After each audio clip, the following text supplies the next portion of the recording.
कढी बघितली का मंडळी? अगदी एकसंध झालेली आणि हो, ही कढी अजिबात फुटलेली नाही. बऱ्याच जणींना कढी बनवता तर येते, पण त्यांची कढी का फुटते हे लक्षात येत नाहीये. आता कढी का फुटते त्यासाठी व्हिडिओ शेवटपर्यंत बघा आणि व्हिडिओ जरी आवडला तर व्हिडिओला लाईक जरूर करा आणि हाईप सुद्धा करायला विसरू नका. गॅसवरती कढई ठेवली, त्यामध्ये घातले 1 चमचा तेल. कढई चांगली गरम झाल्यानंतर इथं मी तूप वापरते. सॉरी, तेल नाहीये, तूप वापरलेलं आहे. तर इथे 1 चमचा तूप घातलेला आहे. आता जेवढी कढी बनवायची त्या हिशोबाने इथे तूप वापरायचं आहे. आता तूप चांगलं गरम झाल्यानंतर त्यामध्ये लगेच घालायची जिरे आणि मोहरी. मोहरी चांगली तडतडली की वरून थोडेसे जिरे घालायचे. हे बघा, तूप इथं वापरले मी कढीसाठी. शक्यतो कढी बनवताना तूपच वापरायचं.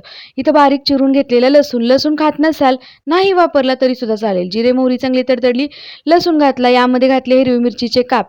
लसूण, हिरवी मिरचीचे काप, थोडासा कढीपत्ता, हे सगळं व्यवस्थित असं फोडणीत घालायचं. कढीपत्ता थोडासा हाताने तोडून घालायचं, म्हणजे या कढीपत्त्याचा वास आपल्या कढीला जर लागला ना, तर कढी खूप छान होते आणि वास आल्यामुळं कढी प्यायला सुद्धा खूप भारी लागते. तर आता जी फोडणी आपण तयार केली आहे ना, ही सगळी फोडणी व्यवस्थित अशी तुपामध्ये परतून घ्यायची आहे. आता लगेच यामध्ये घालायची थोडीशी हळद. हे बघा, फोडणीमध्येच आपण इथं हळद घालायची आहे. आता फोडणी चांगली लालसर झालेली आहे. गॅसची फ्लेम आपण मिडियम ठेवली. आपली कढी जी आहे ती एकसंध व्हावी म्हणून यामध्ये एक महत्त्वाची ट्रिक आपण इथं वापरतोय. इथं मी घेतलेलं आहे 2 चमचे बेसन. बेसन आपण तुपावरती व्यवस्थित असं लालसर होईपर्यंत भाजून घ्यायचं आहे. हे बघा, बेसन सुद्धा आपण या फोडणीबरोबर तुपामध्ये व्यवस्थित असं भाजून घ्यायचं आहे.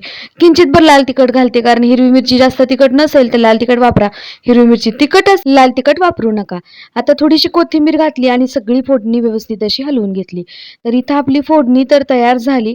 आता यामध्ये आपण लगेच ताक ॲड करायचं आहे. आता फोडणी बघू शकता एकदम लालसर झालेली आहे. इथं लगेच मी घरचं आपण घरी बनवलेलं जे ताक आहे ते ताक ॲड करते यामध्ये. यामध्ये मी थोडीशी कोथिंबीर घातलेली आहे ताकामध्ये.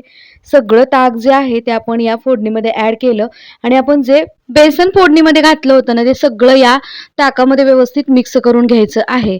हे बघा, इथं आपण जे ताक एक डबाभर मिक्स केलं. साधारण 3 ते 4 माणसांसाठी मी इथं कढी बनवत आहे. कढी आपल्या आवडीनुसार बनवायची आहे.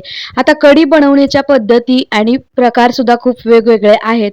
प्रत्येकाकडं कढी बनवण्याची पद्धत ही वेगवेगळी असते.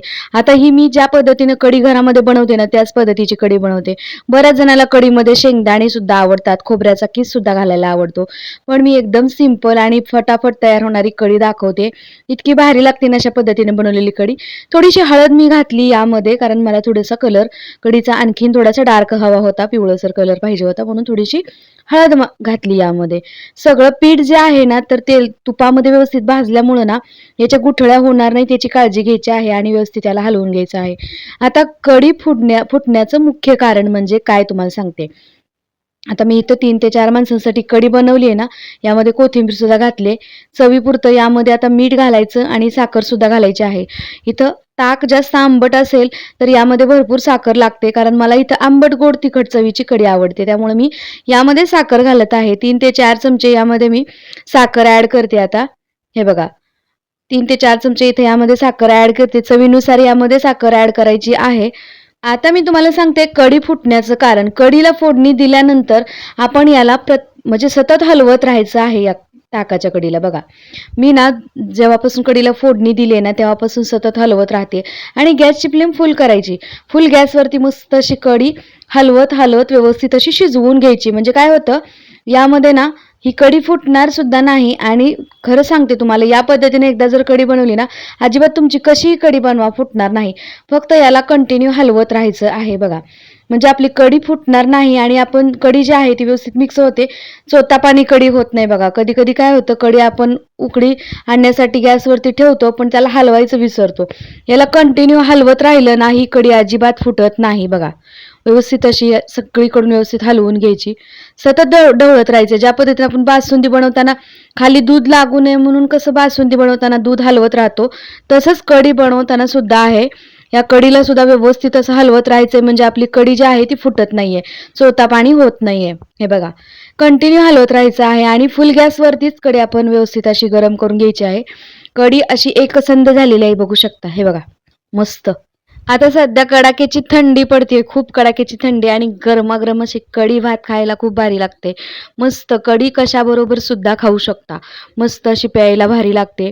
आंबट गोड तिखट चवीची जर तुम्ही कढी बनवली ना, इतकी भन्नाट आणि सुरेख लागते. मी तर माझ्या घरामध्ये अशा पद्धतीचीच कढी बनवते बघा.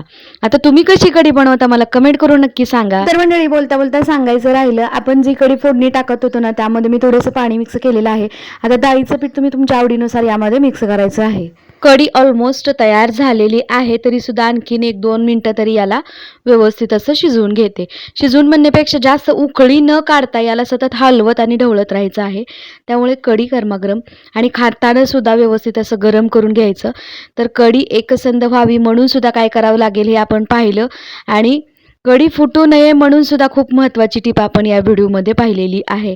आता रेसिपी कशी वाटली ते आवर्जून सांगा मंडळी आणि तुम्ही नक्की करून बघा या पद्धतीनं कढी.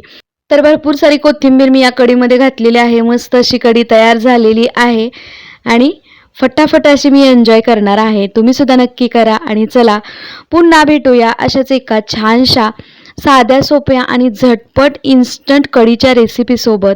तोपर्यंत मस्त खावा आणि मजेत राहावा. तर चला, कढी भात कढी आमटी सोबत मस्त अशी प्यायला गरमागरम तयार झालेली आहे. चला आपण कढी एन्जॉय करणार आहोत. चला पुन्हा भेटूया मंडळी. व्हिडिओ पाहिल्याबद्दल धन्यवाद.